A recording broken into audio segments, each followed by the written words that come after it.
Nah, sahabat, ini sampah rumah tangga, sahabat. Ya, sampah rumah tangga.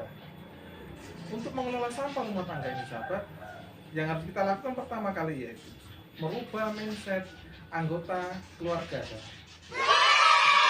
Assalamualaikum warahmatullahi wabarakatuh. Salam hormat buat sahabatku semua. Jumpa lagi bersama saya Darmawan di channel Serdadu Hijau. Hijau alamku, hijau negeriku, maju bangsaku. Oke, sahabatku semua, gimana kabarnya? Semoga sehat selalu, ya. Baik, sahabat, pada episode kali ini kita akan belajar bersama terkait cara pembuatan atau cara pengelolaan sampah rumah tangga dengan sederhana, serta cara pembuatan pupuk kompos untuk tanaman, sahabat. Oke, sahabat dulu, jangan skip, ya.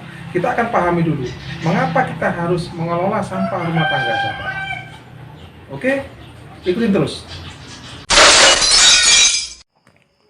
Sahabat, sampah adalah salah satu permasalahan yang ada di tiap daerah ataupun di tiap negara.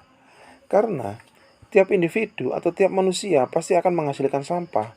Dan sampah ini akan selalu dihasilkan setiap harinya dan sepanjang tahun. Jumlah populasi manusia itu semakin lama semakin meningkat. Namun, tingkat kesadaran manusia itu berbanding terbalik. Bukannya semakin meningkat, tetapi semakin menurun, dan itu merupakan ancaman buat masa depan nanti. Menurut data yang dilansir oleh Bank Dunia tahun 2019 terkait produksi sampah global, lembaga tersebut mengklaim bahwa pada 2016 terdapat 2,01 miliar ton sampah menumpuk di dunia. Kemudian, jika melihat dari laju pertumbuhan penduduk bumi, terutama pertumbuhan urbanisasi hingga 70%, maka menurut prediksi lembaga tersebut, pada tahun 2050 nanti, timbunan sampah di dunia ini bisa mencapai 3,4 miliar ton. Bagi negara-negara maju, sahabat, sampah ini sudah menjadi bagian penting dari sebuah industri pengelolaan dan pemanfaatan kembali. Namun, tidak demikian dengan negara-negara berkembang, di mana masih mengalami kesulitan dalam penanganan masalah sampah. Lalu bagaimana dengan Indonesia, sahabat? Kementerian Lingkungan Hidup dan Kehutanan atau KLHK mengakui bahwa pada tahun 2020 total produksi sampah nasional telah mencapai 67,8 juta ton. Artinya ada sekitar 185.783 ton sampah setiap harinya dihasilkan oleh 270 juta penduduk, atau setiap penduduk memproduksi sekitar 0,68 kg sampah per hari. Angka tersebut meningkat dibandingkan tahun-tahun sebelumnya. Pada tahun 2018 saja, produksi sampah nasional sudah mencapai 64 juta ton dari 267 juta penduduk. Meskipun demikian, pada tahun 2021, jumlah sampah sempat mengalami penurunan, sahabat. Tetapi mungkin itu adalah salah satu dampak dari pandemi COVID-19. Kemudian, sahabat, menurut data yang dilansir oleh situs dataindonesia.co.id, yaitu data yang juga dikeluarkan oleh KLHK terkait sumber sampah di Indonesia pada tahun 2021, yaitu sumber sampah pada posisi pertama ditempati oleh sampah dari rumah tangga, sahabat, dengan persentase sebesar 42,23%. Di posisi kedua, yaitu perniagaan sebesar 19,11%. Kemudian disusul oleh pasar sebesar 15,27%.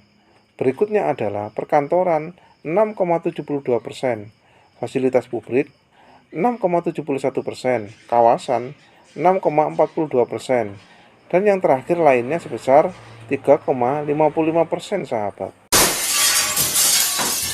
Nah, sahabat, tadi kita sudah saksikan bersama dan kita ketahui bahwa sampah rumah tangga telah menempati posisi teratas atau posisi tertinggi dalam memberikan kontribusinya terhadap penumpukan sampah yang ada di Indonesia. Untuk itu, kita harus bisa mengelola sampah rumah tangga ini, sahabat. Menurut saya, ada dua pilihan untuk mengatasi sampah yang ada di Indonesia ini, sahabat. Pilihan yang pertama yaitu kita anggap sampah ini sebagai masalah. Pilihan yang kedua, kita anggap sampah ini sebagai peluang. Kalau kita anggap sampah ini sebagai masalah, sahabat, maka kita anggap sampah ini sebagai musuh yang harus kita singkirkan dan harus kita buang. Tetapi kalau kita pilih yang kedua, sahabat, maka kita anggap sampah ini sebagai peluang, sehingga sampah ini kita anggap sebagai sahabat sendiri yang akan kita kumpulkan, kita kelola, yang nantinya akan berpotensi mendatangkan keuntungan serta keberkahan, sahabat. Untuk itu, mari kita kelola sampah rumah tangga ini, sahabat. Gimana caranya? Simak terus. Nah, sahabat, ini sampah rumah tangga, sahabat, ya, sampah rumah tangga. Untuk mengelola sampah rumah tangga ini, sahabat, yang harus kita lakukan pertama kali yaitu merubah mindset anggota keluarga, sahabat, ya. Karena apa? Karena ketika kita punya niat, sahabat, tanpa didukung oleh anggota keluarga yang lain, sahabat, kita akan mengalami kesulitan, sahabat, ya. Seperti saya kemarin. Jadi awalnya saya ini susah mengajak anak istri, sahabat. Tapi ketika kita biasakan, sahabat, dan agak paksa sedikit, sahabat, akhirnya sekarang sudah terbiasa dan membuang sampah pada tempatnya, sahabat. Yang kedua yaitu kita siapkan tempatnya, sahabat, ya. Ada beberapa tempat ini yang saya gunakan ini, sahabat. Seperti ini agak bagusan dikit, sahabat. Ini namanya kompos maker, ya. Kemudian ini saya gunakan trash bag, sahabat. Kompos maker ini ya tidak saya rekomendasikan karena belinya harus di tempat tertentu, sahabat. Kalau sahabat bisa, ya lebih bagus seperti ini. Nah, kemudian ini trash bag, sahabat. Kita mudah mencari tempat sampah trash bag, sahabat. Ya. Nah, untuk yang ketiga, sahabat, kita memilah sampahnya, sahabat. Memilah sampah. Untuk biasanya kompos maker ini, sahabat, biasanya digunakan untuk sampah organik, ya. Kenapa? Karena sampah organik nanti dia bisa dibuka waktu di bawah ini, sahabat, bisa dikeluarkan, ada lubangnya di bawah, ya. Ini keunggulannya kompos maker, ya, sahabat, tapi harganya agak lumayan, sahabat. Yang saya rekomendasikan, sahabat, yang seperti ini aja. Ini mudah didapat, sahabat, bisa digunakan untuk organik seperti ini, sahabat, ya, maupun untuk non organik, ya, sahabat. Ini seperti ini. Ini yang ketiga. Kemudian yang keempat, sahabat, ya. Yang keempat, kita tempatkan tempat sampah ini pada tempatnya, sahabat, ya. Banyak tempat. Artinya jangan kita menaruh tempat sampah ini sembarangan. Biar tidak pertama mengganggu pemandangan, ya, karena kurang bagus. Kemudian kita tempatkan sampah ini pada tempatnya, biar apa? Jangan sampai terkena air hujan, sahabat. Untuk itu biasanya harus ada naungannya, dinaungi, sahabat. Karena apa? Kalau sampah ini terkena air hujan, sahabat, ya, nanti bisa menimbulkan penyakit. Untuk yang sampah organik ini bisa busuk, ya, segala macam.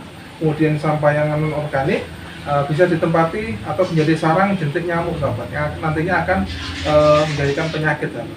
Untuk itu harus kita tempatkan pada tempat yang terlindung, terutama yang ada dinaungi oleh atap dan sebagainya. Kemudian yang kelima yaitu kita kelola sampah ini, sahabat, ya. Bagaimana cara mengelolanya? Mudah sekali, sahabat. Terutama sampah non organik seperti ini, sahabat. Cara yang paling mudah yaitu kita jual, sahabat. Seperti tempat saya ini hampir tiap hari ada tukang rongsok, sahabat, ya. Nah, nanti kalau sampah ini sudah terkumpul dua karung seperti ini, sahabat, atau 3 karung, biasanya sebulan atau 2 bulan. Nah, nanti kita jual pada tukang rongsok, ya lumayan untuk uang jajan anak, sahabat. Kemudian bagaimana untuk sampah yang organik, sahabat? Ini juga mudah juga, sahabat, ya, sama non organik, sampah organik ini, sahabat. Nah, nanti kita akan fermentasi, sahabat. Untuk fermentasinya yang organik, sahabat, ini cukup mudah, sahabat. Nanti kita akan gunakan ini, sahabat. Umumnya kita gunakan E4, ya, dicampur dengan molasses atau tetes tebu, sahabat, ya. Ah, nanti kita tambahkan air, kemudian bisa kita semprotkan atau kita percik-percikan sahabat. Kemudian kalau kita tidak punya E4 sahabat, bisa kita gantikan dengan Yakult sahabat. Yang penting kita sama gunakan yaitu bakteri atau bacillus. Kalau kita tidak punya molasesnya sahabat, kita bisa gunakan gula merah atau gula putih sahabat. Ya, ini tidak sulit sahabat. Tidak. Oke, mudah ya sahabat. Kita semua pasti bisa nanti. Nanti praktek lengkapnya akan kita sambung lagi pada video berikutnya sahabat. Ya, itu saja tutorial terkait pengelolaan sampah rumah tangga sahabat.